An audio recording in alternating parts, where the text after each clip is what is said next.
It's the 7th harness race at Quad City Downs. You're heading for the final bend, under-urging Ideal Neil with a short lead. Dream of victory trying to battle back. Keep an eye on Ideal Neil, driven by Scott Robbins. Coming out of his final turn, Scott is about to pull ahead, but then, disaster. His horse goes down. Neil has fallen. We do have quite a spill at the head of the stretch down there. Let's take another look. Ideal Neil loses his footing and falls, causing a massive pile-up. The violent chain reaction launches 5 men and their horses onto the track. One carriage barrels over Scott's back. I felt something go over me, which ended up being a race bike wheel because I had a mark over my back.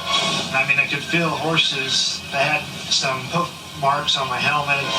But Scott is better off than fellow driver Bill Wapp, who's catapulted from his sulky and slammed into the guardrail.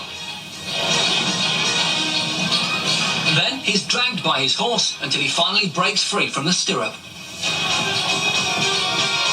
I think I got drugged like 30 or 40 foot that way, by 1 foot, and then I remember thinking, I hope something gives here. Bill's horse, Purple Gangster, goes on to finish 3rd, without a rider. Remarkably, all the men and their horses suffer only minor injuries. Even more incredibly, Scott, whose horse started the pile-up, went on to race again the very same day.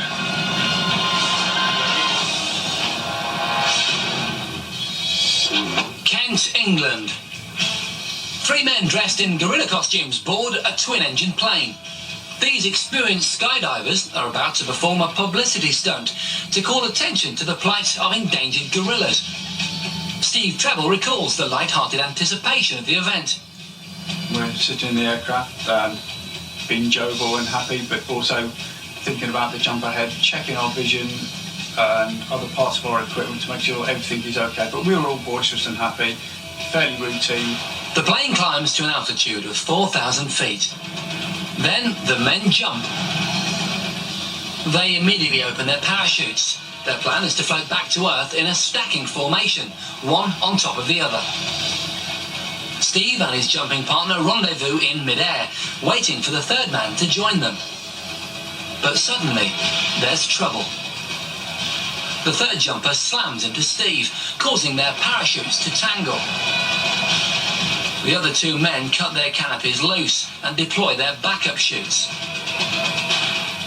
But Steve is helplessly caught upside down in the parachutes. Then more trouble. Steve's reserve chute won't fully open. Now he's plummeting to the ground, screaming in terror. My whole life just went by. And then I also saw an image of my wife. And wherever I was spinning, she was there, and I just started to scream. I actually thought that was it, I was dead. Spectators below can do nothing to help Steve as he plummets from the sky. But one man shouts out, desperately urging him to lift his head.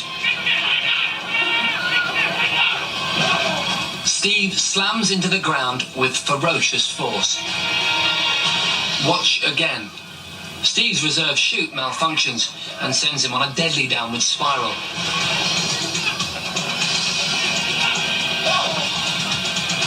He crashes violently into the field.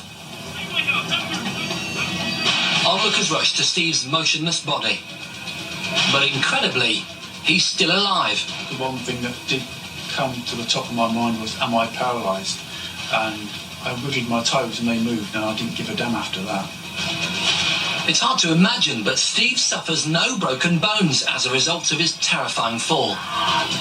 He believes that had it not been for the thick padding of his gorilla suit, this high-flying protest would have been his last.